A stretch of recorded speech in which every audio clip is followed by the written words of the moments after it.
Hey, happy Tuesday, everybody. Welcome into another Best Damn Pod in the Land. Dan, how are you, man? We're here. We're doing stuff. I'm on my phone, but we're making it work. No, I'm good, brother. Had a really busy day yesterday. Got a busy day the second half of today, so Yeah. glad we can crank this out. Yeah, same.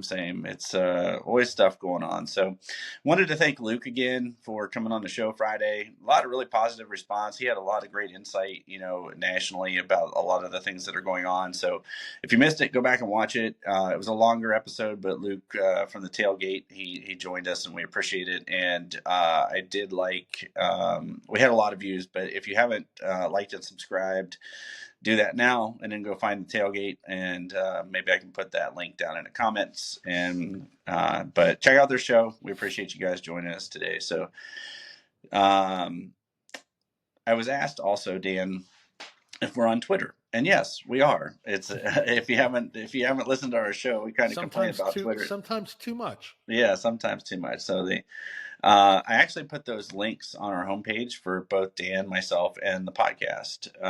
So for the Twitter, so Dan's is iShark8, mine is Strike Dog. So if you want to find us on there and you want to ask questions or DM us, you can. But speaking of pod mashups, Dan, we got another one. We do. I'm excited. Dave from what is it? The Alabama Football The Podcast. Alabama Football Podcast. Yep. Yep. Dave is going to be joining us on Friday, so we're super excited about that. I think we've got some really good topics on hand, and we're going to talk a little bit about what's going on in their program. Obviously, get his feedback on the guys that came over. I do have a somewhat controversial Okay. question. I don't even want to say it's a take because I'm not saying I believe it, but we'll be Sure. posing on Friday, so we'll just leave that little teaser out there. You mean where do they store their McDonald's bags? I don't know. Well, that's Tennessee. I think Alabama just when Saban was there, they just did what they did. They didn't care. Oh, you know what? With the when all the leases for Nick Saban's Autorama didn't have anybody's names on the cars, but people were driving them. I don't know. Yeah. We'll find out. We'll find out. Well, there have been numerous nice vehicles outside the Woody over the years as well. So I think it's a game that I don't remember people it. played. I don't have a recollection of that. Yeah. So yeah, we'll be talking to Dave about OSU's NIL a little bit. See what they're doing down there in the Alabama football world, and a variety of other things as well, as like so Caleb DeBoer coming in, what that looks like nationally from a college football landscape, and like Dan mentioned, talking about Julian Sayin and a variety of other things. So we'll get to the crux of it. Caleb Downs, Seth Oh, Caleb Downs. McLaughlin. I almost forgot to say Caleb Downs. I'm sorry. It's been that kind of a night and day. Yeah. So I want to switch to like this enormous, huge, crazy, good, positive recruiting weekend last weekend. So Carter Lowe was in town. Good to have Carter Lowe back. Seemed like he really enjoyed his visit. Obviously, he's already committed, so we have one tackle in the class. But just to refresh people's minds, you had Jonah Williams, Josh Petty, London Merritt, and Marion Dye both, here, Phillip Bell, Brandon Finney, climbing up people's list, Micah DeBose, and NOB, as we're calling him instead of JOK, and then Isaiah West. So, Dan, Was Jonah Williams in town? I I thought don't I think saw he was I in. don't I don't think Okay, he was. I'll have to look okay, at the list, but I don't all think right, he was. We had, London Merritt, who's a commit, was there. He had his OV, and yep, we really solidified obviously things with. I wasn't worried about Lowe. I started to hear some rumblings about Merritt, but he's pretty much said that's bogus. He's locked in. Really excited about that. The one that I'm really excited about is we apparently really turned the tide with Micah DeBose. mm. And that is a kid that I would be ecstatic about getting in the class. He had his like parents, grandparents, uncles, he's got a lot of family in Ohio, and they apparently were all there. And there are rumblings that he might be a silent at this point. Okay. So I know that there our was a buddy lot. Juck puts a lot of credence into the silence. He absolutely loves them. Mhm. Um, Yeah. Well, I mean, I think it's because silents aren't what they used to be. I think that, no, they're not. There are people like a Justin Hill who wants to announce on his birthday, July 3rd, and he's been clear about that. I think Stargle's the same way. I'm not saying Stargle's a silent. I do think Justin Hill is a silent. Um, I get it. You want to, Isaiah West, apparently he's been in the fold for close to a month, and he wanted to announce on Father's Day, yep. things like that after his OV. So, Yeah. um, Speaking of, like, we got that commitment coming off the weekend, which was great. Like, what a great way to close out the weekend with Isaiah West committing. So we're booming well, again. we got Quincy, I think, after we logged off on Friday, right? That came Yeah. through after the fact. So, Yeah, it yeah, it did. was a good weekend, man. Quincy Porter, Isaiah West. Quincy Porter's a dude, man. Yeah. He's big. He is borderline 5-star. West is ridiculously underrated. I loved his quote when Berm interviewed him on Sunday, which, by the way, was done prior to the actual Hmm. announcement. Hmm. So it's some of these guys are in the know way more than we are, obviously. But he said, listen, he goes, the people that needed to find me found me. And I got like chill bumps when he said that. I'm like, this Yeah. kid's a baller. There's some people in the Ohio State in the Woody that feel like he's the best running back in the country. Mm. Okay. This running back class is weird, man. There's no, there's a lot of really good players, but there's not like one just absolute stud. There's no like Derrick Henry, right? Mm.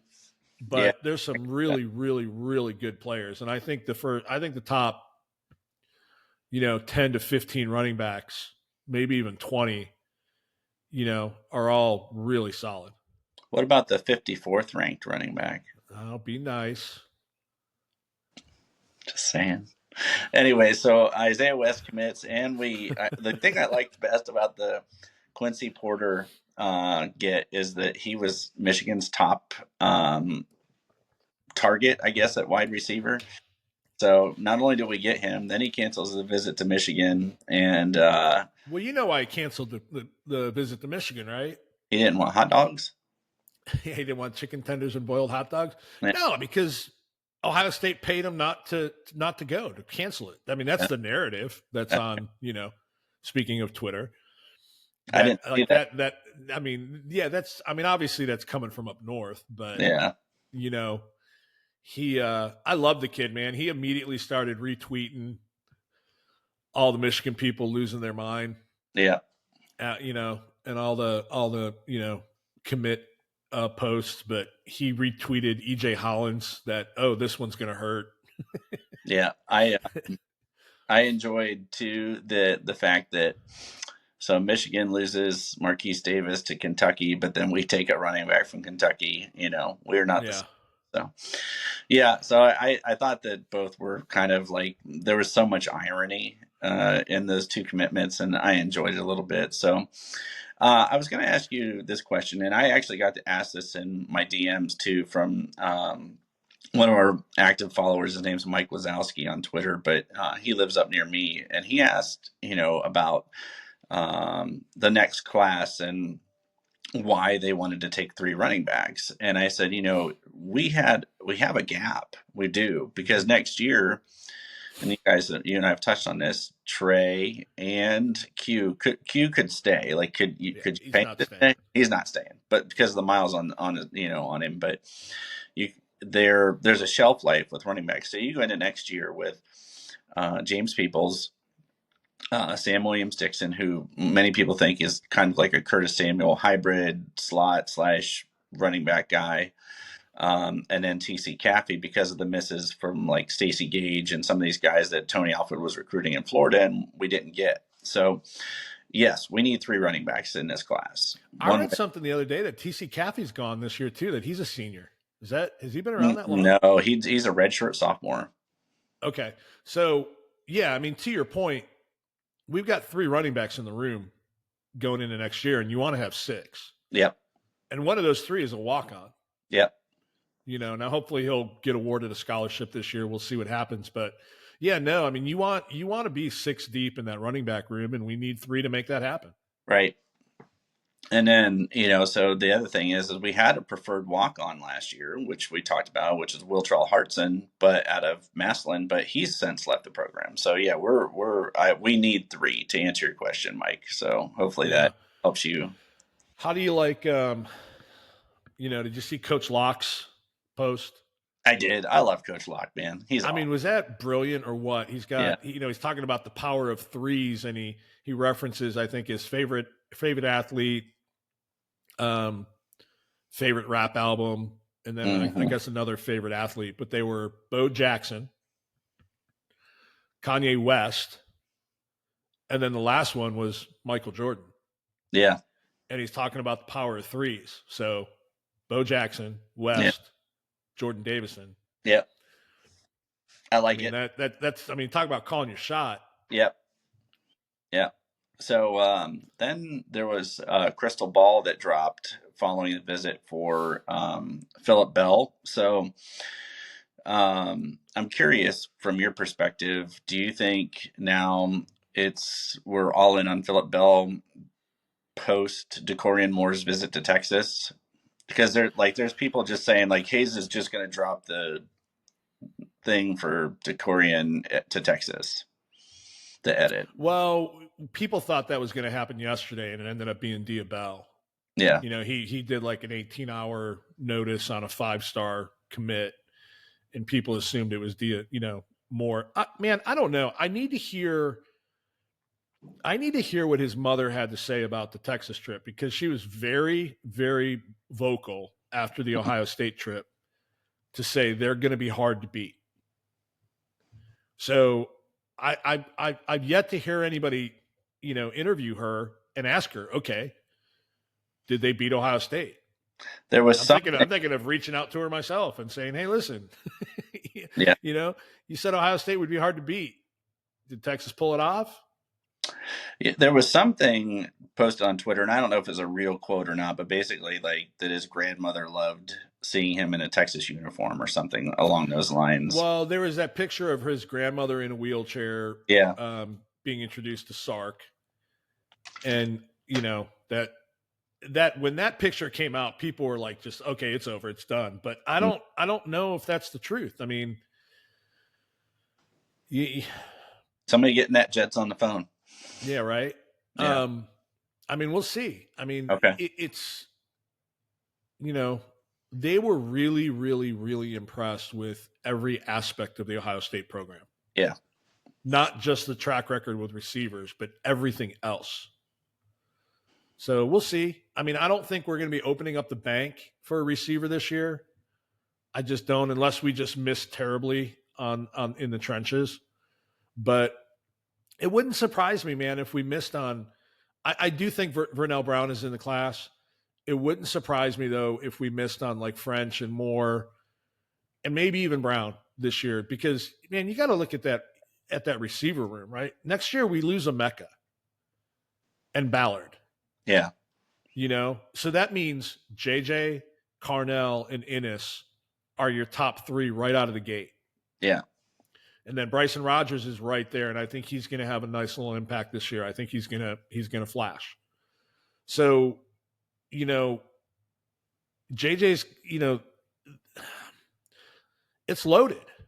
Yes. It's going to be way harder to get on and by the way, Mylan Graham, 5-star phenom. Yeah. So it's going to be really, really hard for a freshman to get on the field next year at that receiver spot. So those top guys, they're being told that they'll get on the field as freshmen.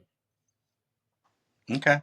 Yeah, I agree with you. So coming off the weekend, you mentioned that Micah DeBose, we made a good impression on him. I didn't get a like warm fuzzy feeling about Josh Petty at all. Um, that would be great, like that would be phenomenal, but I don't have a warm fuzzy. And there's been a couple guys that I was like, oh yeah, this mattered, this made a dent. I feel good about it. Didn't feel that way with Josh Petty. I do about Andrew Stargell. I do about David Sanders. I'm feeling better about Micah DeBose. Um, but didn't and then Jackson Lloyd's another one when he was at Bama this weekend. I was like, don't feel great about that. Well, he's committing at noon today. Yeah. And I find it interesting. I don't know who actually posted it. It might have been On3, but they announced that he'll be announcing. They posted that he'll be announcing today at noon, and they had a picture of him from his Ohio State OV that Oh, they used. I mean, are they? cat, I think cat. no, I think they're trolling us. Is what they're Yeah. doing. Well, that's Because because I mean, all indications are is that he's going to Bama. yeah. Now, here's the deal. Everybody started posting a stack of pancakes on Sunday. Yep. Okay. And it does mean what I thought it meant, which is there's an O line in the fold with a silent. Mm. There was a moment there where I thought, wait a minute, does that mean did we flip somebody, right? Because you flip pancakes. Yeah. But no, they've confirmed that means we've got an O line in the fold via a silent, and they're in that chat group with all the other commits. And if you look at who was there this weekend, it was DeBose and it was Lloyd and it was Petty. Yep. I mean, Petty, the overwhelming consensus is that he's going to Florida State because that's where his sister's at, and yeah. They've been pretty vocal about him going where his sister was. He's also really light, man. He's like 250 right now, but I'm hearing he's really closer to 240. Yeah, he's gonna have to put on a lot of weight. Well, I don't remember if it was Juck or somebody else. It might have been Bill Kurlick that said he has more of a tight end body that needs to fill out. Yeah. And then Lloyd, the overwhelming consensus is that he'll be committing to Alabama here in a couple hours. Yeah. So that leaves DeBose. And, like I said, I think he might be a silent at this point. Okay. But we'll see. He's a Cleveland kid. I mean, he lived in Cleveland until he was 10 years old. My only thing is the thing with DeBose, it gives me the Keon Keeley vibes. So I don't know why, it just does. But the landscape isn't what it was because obviously Saban retired, so things are very different. And then knowing what we know about NIL specifically around the offensive line and the trenches, that's different this year. The focus is different. So perhaps we get that, a DeBose and a Sanders and a Carter Lowe, and that's quite the haul. People would excuse me, man. I'm yawning this morning.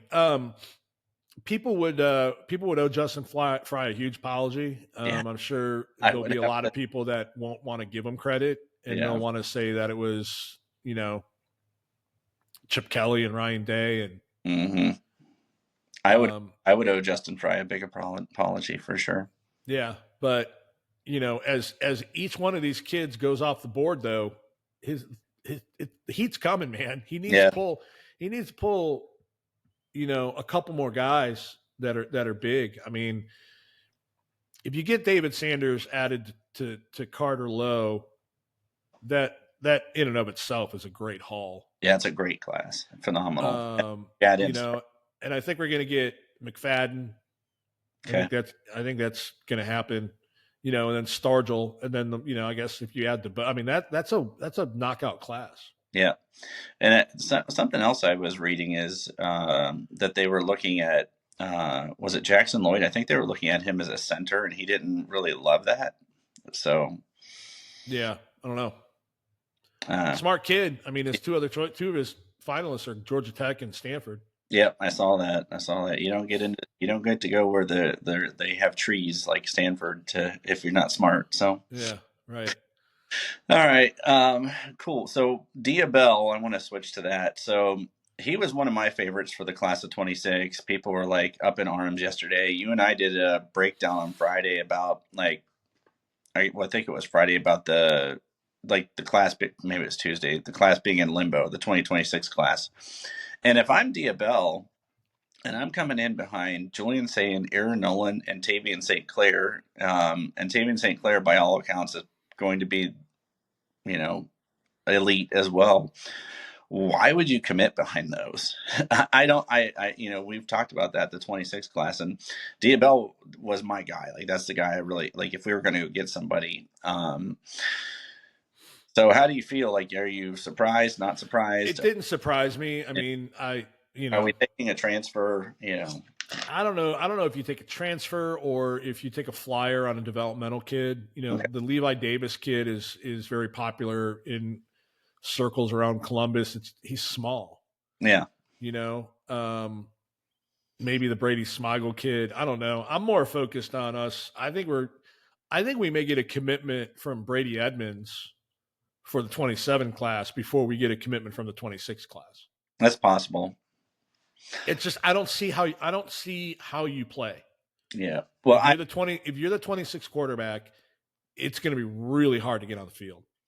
That's why I said I think you're going to have a Chris Chuganov type guy that they're going to pick up from a program who's a grad transfer to back up St. Clair.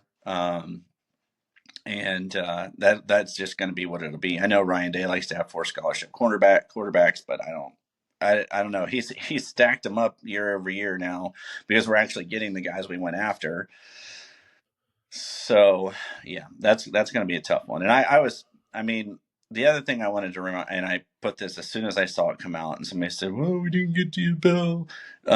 That's a year and a half away before signing day. There's a lot of football. There's 2 full seasons of football before that class can sign in December of 26. So that being said, though, the quarterbacks are usually the first to fall, and it's usually before their junior year. Yeah. I'm just saying there's a lot of football to be played, and there's a lot of time to be, until then. So we'll see is all I'm going to say. Because, if Texas goes into the SEC and they just get run roughshod over, I don't know. We'll see what happens. There's a lot of football to be played, and and I know that Texas money is nice. That NIL money is nice down there, but kids also want to win and get developed. And I like Sark. As far as a football coach goes, like he's intelligent. So yeah. Okay. All right. Well, so I wanted to do a quick look ahead at this weekend, man, because this weekend's holy cow. My God. Yeah. Jordan Davidson, David Sanders, Dorian Brew, Tavian St. Clair, Naeem Offord, Malik Autry, and Devin Sanchez are who I have coming in this weekend. And I probably missed somebody. Well, Fahim Delane said that he'll be back. It's not obviously he just had his OV and committed, but he'll be back. I mean, it's damn near like that On3 Elite thing they did a couple weeks ago in Nashville. I mean, you've got 5 or 6 five stars in there. Three of them are committed. Yeah, and 3 of them we're trying to get.